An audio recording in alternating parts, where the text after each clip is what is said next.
السلام علیکم ورحمۃ اللہ وبرکاتہ۔ Lecture number 73۔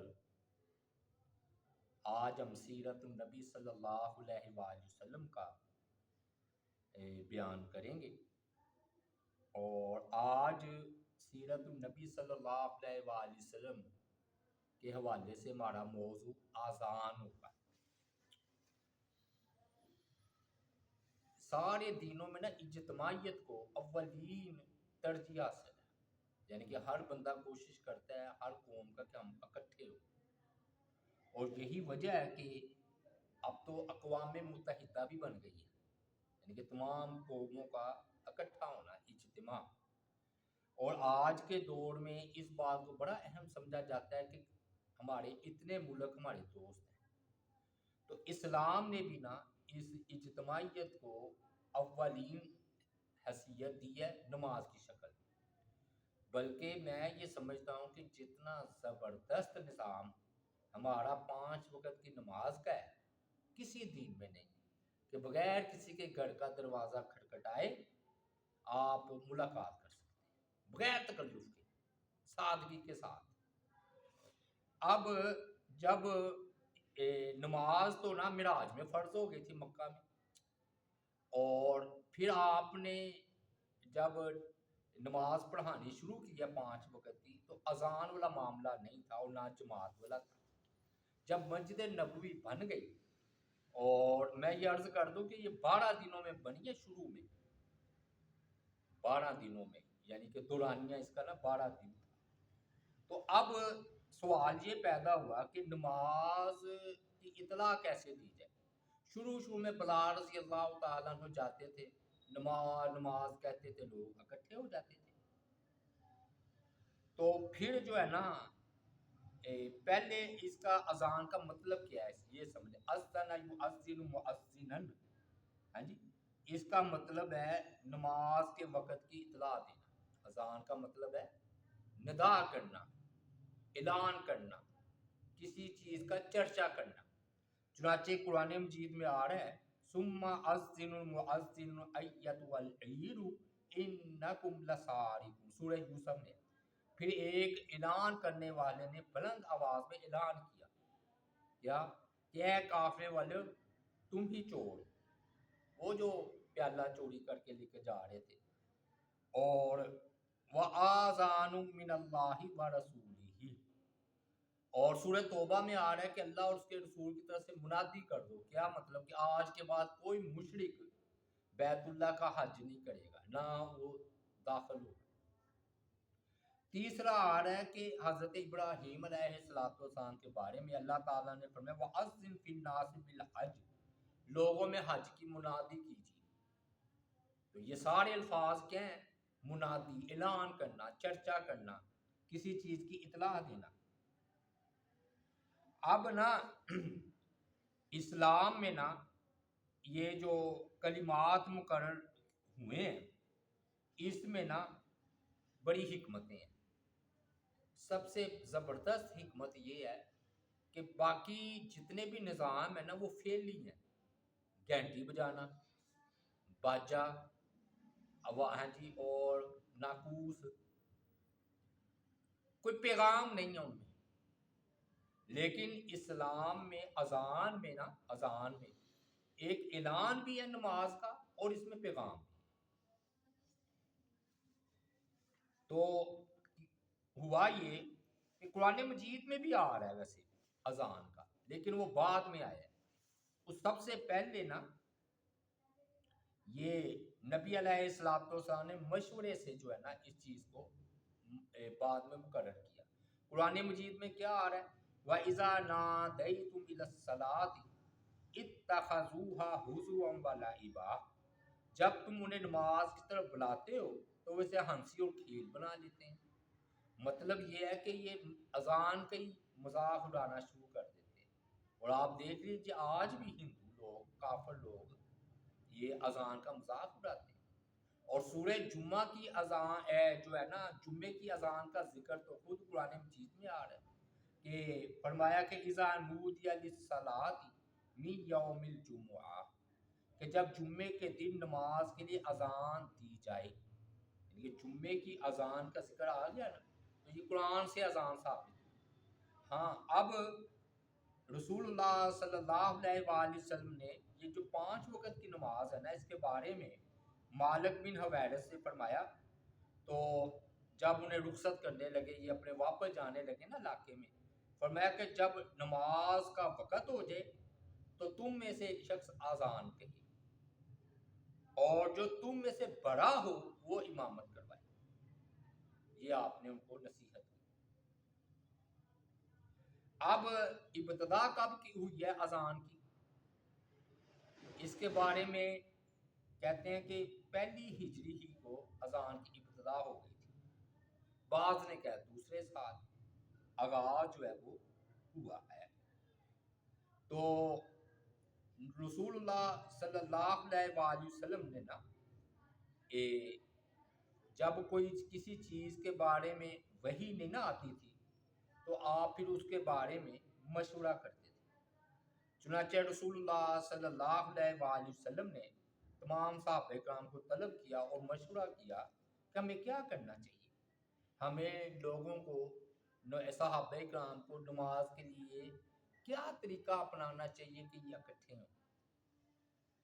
تو کسی صحابی نے کہا کہ ایک جھنڈا جو ہے نا گاڑ دیا جائے، وہ لہرائے گا، پتہ چل جائے گا کہ جی اذان کا نماز کا وقت ہے۔ جب لوگ دیکھیں گے اس جھنڈے کو، وہ ایک دوسرے کو خود اطلاع دیتے چلے جائیں گے، ایک جھنڈا دیکھے گا پھر دوسرا پھر تیسرا، اس طرح بات پھیل جائے گی۔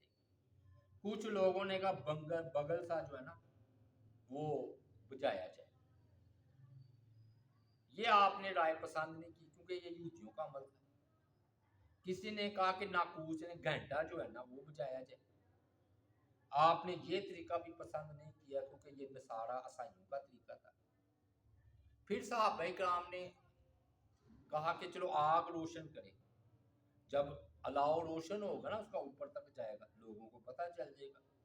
یہ بھی آپ نے طریقہ ناپسند کیا کہ یہ تو مجوسیوں کا طریقہ ہے، پھر آگ ہے وہ تو پھیل جائے گی، نقصان کا سبب بھی بن سکتی ہے۔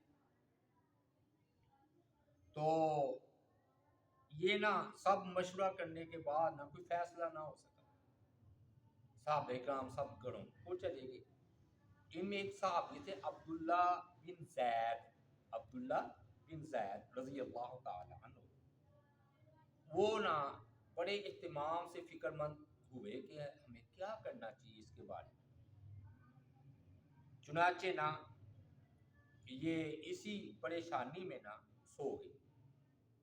خواب ان کو آیا تو خواب انہوں نے دیکھا کہ کوئی سبز رنگ کا کپڑے پہنے ہوئے ہیں اور ایک شخص جو ہے نا وہ گھنٹا ناقوس بجا کر یعنی کہ چلتا جا رہا ہے۔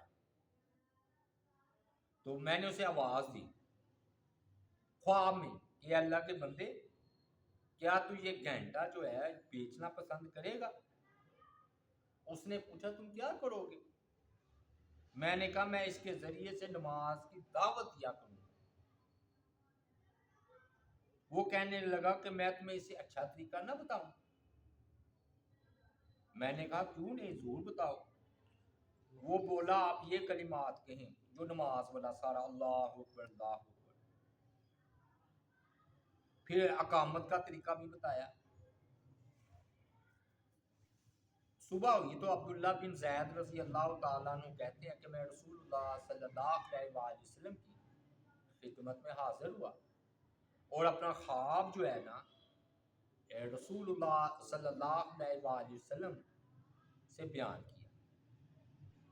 تو آپ نے فرمایا انہا لرؤیا حق انشاء اللہ، اللہ کے حکم سے یہ سچا خواب ہے۔ اب تم بلال رضی اللہ تعالی عنہ کے ساتھ کھڑے ہو جاؤ، جو کچھ خواب میں دیکھا اسے بتا دو، وہ اس کے مطابق جو ہے وہ اذان دے۔ اچھا سوال یہ پیدا ہوا کہ خواب تو انہوں نے دیکھا تھا، پھر بلال رضی اللہ تعالی عنہ کا انتخاب کیوں کیا گیا؟ اس کی وجہ یہ تھی کہ ان کی آواز بلند تھی، یعنی کہ عبداللہ بن زید رضی اللہ تعالی عنہ کی آواز جو ہے نا وہ دھیمی تھی، تو مؤذن کے لیے اس وقت جب کہ اسپیکر نہیں ہوتے تھے تو یہ زیادہ بہتر تھا کہ جس کی آواز زیادہ بلند ہو تو وہ اذان دے اور خوش الحان بھی ہو، یعنی کہ بڑی خوبصورت اس کی آواز ہو۔ تو بلال رضی اللہ تعالیٰ عنہ میں دونوں خوبیاں تھیں، ایک تو ان کی آواز بھی بلند تھی اور ایک یہ ہے کہ ان کی جو ہے نا خوبصورت بھی تھی۔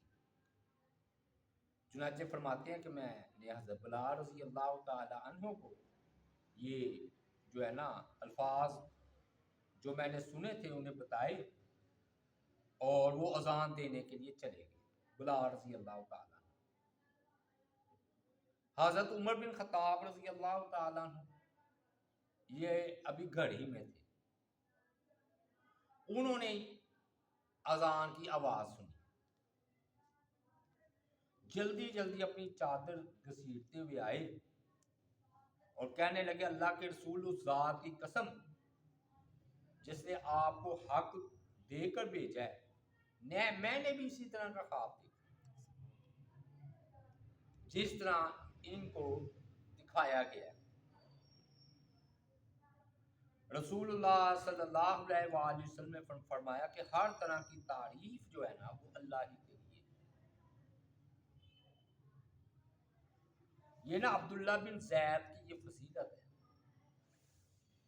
کہ انہیں نا رات میں خواب میں یہ اذان جو ہے نا دکھلائی گئی ہے۔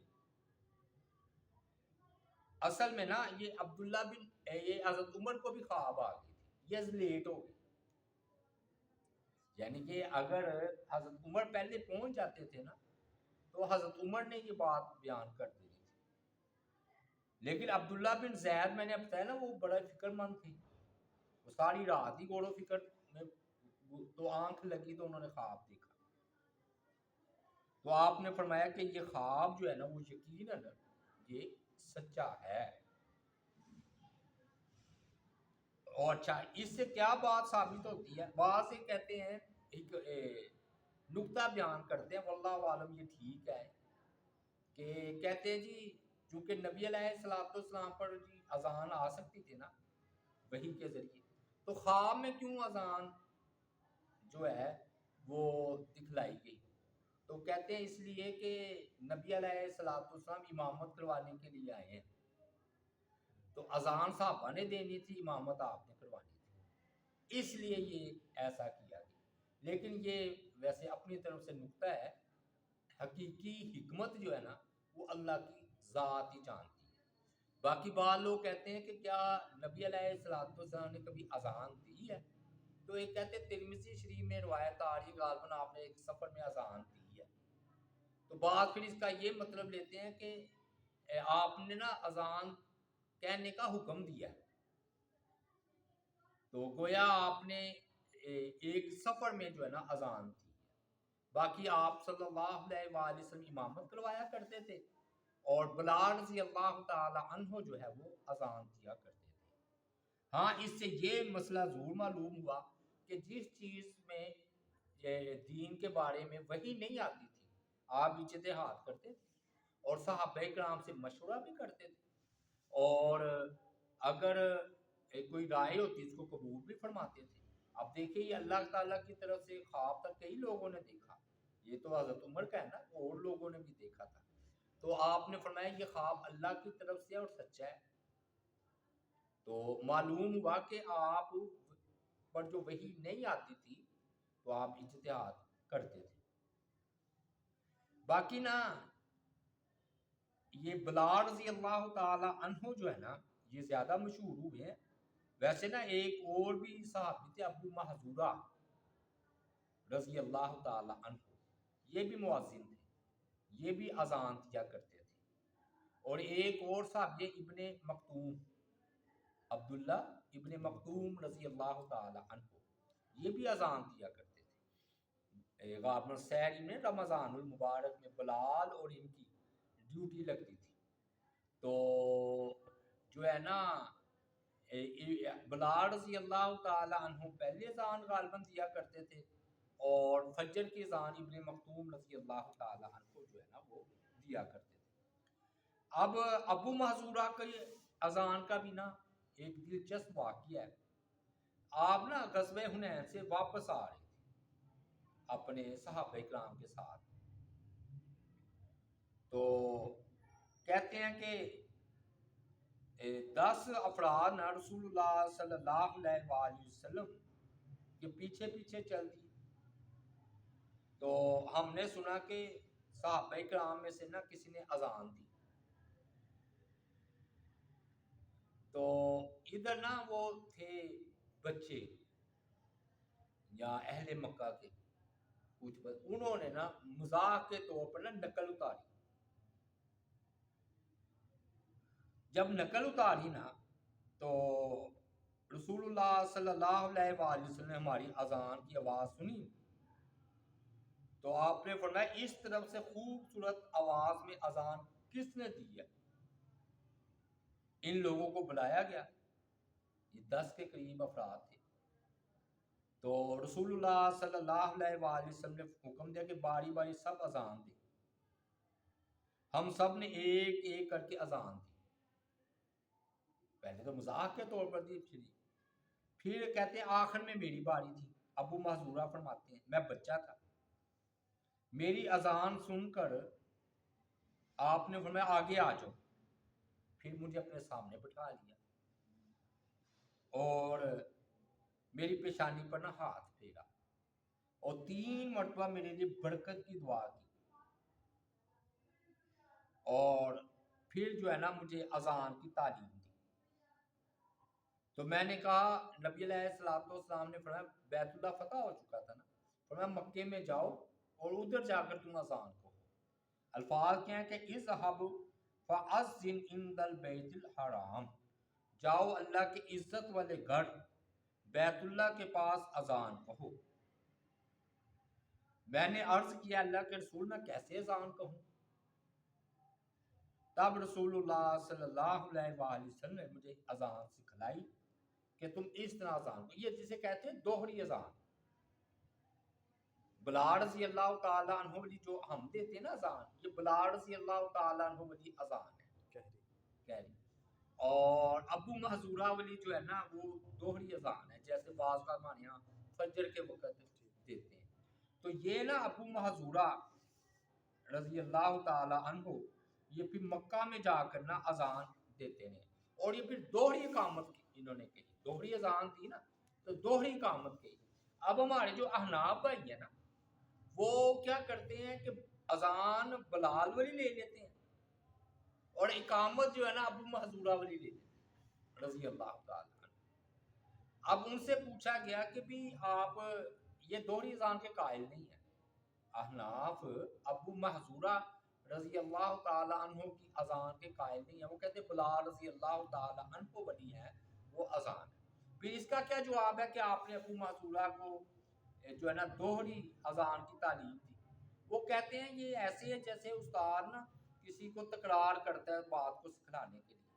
تو نبی علیہ الصلوۃ والسلام نے نا ابو محذورہ رضی اللہ تعالیٰ عنہ کو یہ دوہری اذان جو ہے نا ایسے ہی ہے جیسے استاد کا شاگرد کو تکرار کر کے سکھلانا. تو اس کا ہم جواب یہ دیتے ہیں کہ اس کے بعد مکہ میں ابو محذورہ رضی اللہ تعالیٰ عنہ اذان دیتے رہے ہیں تو وہ دوہری اذان دیتے رہے. تعلیم تو ہوتی ہے ایک مرتبہ وہ ختم ہو جاتی ہے، جبکہ ابو محذورہ رضی اللہ تعالیٰ عنہ جو ہیں وہ تو اذان دیتے رہے ہیں بعد میں بھی، تو کافی عرصہ دیتے رہے ہیں. اور اس کے بعد نا ان کے غالباً اولاد بھی جو ہے نا اذان جو ہے نا وہ دیتی رہی. اس کے بعد ایک مشہور مسئلہ ہے الصلاۃ خیر من النوم کا. وہ بعض لوگ یہ سمجھتے ہیں کہ یہ نا الصلاۃ خیر من النوم جو ہے نا یہ بعد میں حضرت عمر رضی اللہ تعالی عنہ کے دور میں اذان میں جو ہے نا وہ اضافہ کیا گیا. حالانکہ یہ بات نہیں ہے، اصل میں نا الصلاۃ خیر من النوم نا اس طرح ہے کہ بلال رضی اللہ تعالی عنہ ایک مرتبہ فجر کی انہوں نے اذان دی اور پھر نبی علیہ الصلوۃ والسلام کی بارگاہ میں آئے تو آپ سوئے ہوئے تھے، تو ادباً انہوں نے نا پھر ہلکے سے آواز سے کہا الصلاۃ خیر من النوم. تو نبی علیہ الصلوۃ والسلام بیدار ہو گئے. تو آپ صلی اللہ علیہ وآلہ وسلم نے فرمایا کہ اس کو اب تم فجر کی نماز میں کہا کرو. تو یہ بلال رضی اللہ تعالی عنہ جو ہے نا یہ فجر کی اذان میں الصلاۃ خیر من النوم کہتے تھے. اچھا وہ دھوکہ کہاں سے ان کو لگتا ہے یا غلط فہمی کہاں سے ہوتی ہے؟ وہ کہتے ہیں وہ اصل میں نا یہ موتا امام مالک کی جو ہے نا روایت ہے. تو ایک مرتبہ جب حضرت عمر رضی اللہ تعالی عنہ کا جو ہے نا وہ دور تھا تو اس وقت نا جب امام مالک فرماتے ہیں کہ عمر بن خطاب رضی اللہ تعالی عنہ جو ہے نا کا ان مؤذن ان کے وقت کا مؤذن یہ بلال رضی اللہ تعالیٰ عنہ نے اذان دینی چھوڑ دی تھی, یہ شام چلے گئے تھے. تو پھر جب ان کا مؤذن آیا نا اذان نماز فجر کی اطلاع دینے گیا تو ان کو سویا ہوا پایا. تو ان کے مؤذن نے کہا الصلاۃ خیر من النوم. تو حضرت عمر رضی اللہ تعالی عنہ نے اسے یہ حکم دیا کہ وہ یہ کلمہ صبح کی اذان میں کہے. اب نا یہ ایک لفظ ہے تو اپنا اپنا معنی دونوں نے نکالا ہے. بعض لوگوں نے اس کا معنی یہ نکالا کہ الصلاۃ خیر من النوم کا حضرت عمر نے حکم دیا تھا کہ اس کو اذان میں رکھو, تو اذان میں اضافہ حضرت عمر نے کیا. تو یہ اضافہ جو ہے نا الصلاۃ خیر من النوم کا نبی علیہ الصلوۃ والسلام سے ثابت نہیں ہے. تو پچھلی ہم نے بات کی ہے, وضاحت کی ہے کہ جب بلال رضی اللہ تعالی عنہ صبح کو نبی علیہ الصلوۃ والسلام کو نماز کی اطلاع دینے گئے ہیں تو آپ کو نیند کی حالت میں پا کر بطور ادب انہوں نے کہا الصلاۃ خیر من النوم. تو رسول اللہ صلی اللہ علیہ وآلہ وسلم نے اس جملے کے بارے میں تو آپ نے حکم فرمایا کہ اسے اذان الفجر میں رکھو. اس کا میں حوالہ بھی بتا دیتا ہوں. تو یہ جو ہے نا حفظ بن عمر بن سعد کہتے ہیں کہ جو ہے نا حضرت بلال رضی اللہ تعالی عنہ نے جب یہ بات کی ہے نا تو یہ سنن کبریٰ البیہقی کی روایت ہے 422 اور 423, اور سنن ابن ماجہ میں بھی ہے 716 اس کا حوالہ ہے ابن ماجہ میں اور سنن کبریٰ البیہقی میں کہ حضرت بلال رضی اللہ تعالی عنہ کو جو ہے نا نبی علیہ الصلوۃ والسلام نے کہا کہ اس کو نماز میں رکھو. تو گویا نبی علیہ الصلوۃ والسلام کا بات تو شریعت ہے, تو یہ نبی علیہ الصلوۃ والسلام کے وقت ہی میں یہ بات تھی. باقی رہ گئی حضرت عمر کی بات کہ حضرت عمر رضی اللہ تعالی عنہ نے فرمایا کہ بھی اس کو جو ہے آپ جو ہے نا نماز میں رکھیے. تو اس کا جواب یہ ہے کہ حضرت عمر رضی اللہ تعالیٰ عنہ کا مطلب تھا کہ ادھر آ کر کہنے کی ضرورت نہیں ہے, جو تم اذان میں کہہ رہے ہو نا اس کو اذان ہی میں رکھی رکھو, یعنی کہ ادھر دیتے ہو نا, یعنی کہ ادھر کے الفاظ ادھر نہ بولو. ادھر فجر کی اذان میں تم نے الصلاۃ خیر من النوم کہہ دیا نا, بس ٹھیک ہے, اب ادھر ہی رکھو, ادھر اس کو دہرانے کی ضرورت نہیں ہے. اور باقی بعض نے کہا کہ یہ روایت موزل سے کہتے ہیں جس کے دو راوی جو ہے نا گرے ہوئے ہوں سند سے, اور مرسل ہے. مرسل ہونے کا مطلب ہے تابعی جو ہے نا براہ راست صحابی کو چھوڑ کر نبی علیہ الصلوۃ والسلام سے روایت کرے یا درمیان میں جو ہے نا واسطہ چھوڑ دے, تو یہ نہیں پتہ چلتا کہ اس نے صحابی کو چھوڑا ہے یا تابعی کو چھوڑا. تو یہ جو ہے نا ابو محذورہ والی, اور اقامت میں بھی تصویب ہے. ہاں اب یہ بات ہے کہ حضرت بلال رضی اللہ تعالی عنہ کے بعد جو ہے نا یہ ایک اور صحابی ہیں کہ جو ہے نا وہ پھر انہوں نے اس ڈیوٹی کو سنبھالا اور انہوں نے پھر وہ ادھر اذان جو ہے وہ دیا کرتے تھے. تو لیکن بڑا دو ہی مشہور مؤذن ہیں, ایک بلال رضی اللہ تعالی عنہ اور ایک ابو محذورہ رضی اللہ تعالی عنہ. آخر میں دو تین باتیں کر کے بات کو مکمل کرتے ہیں.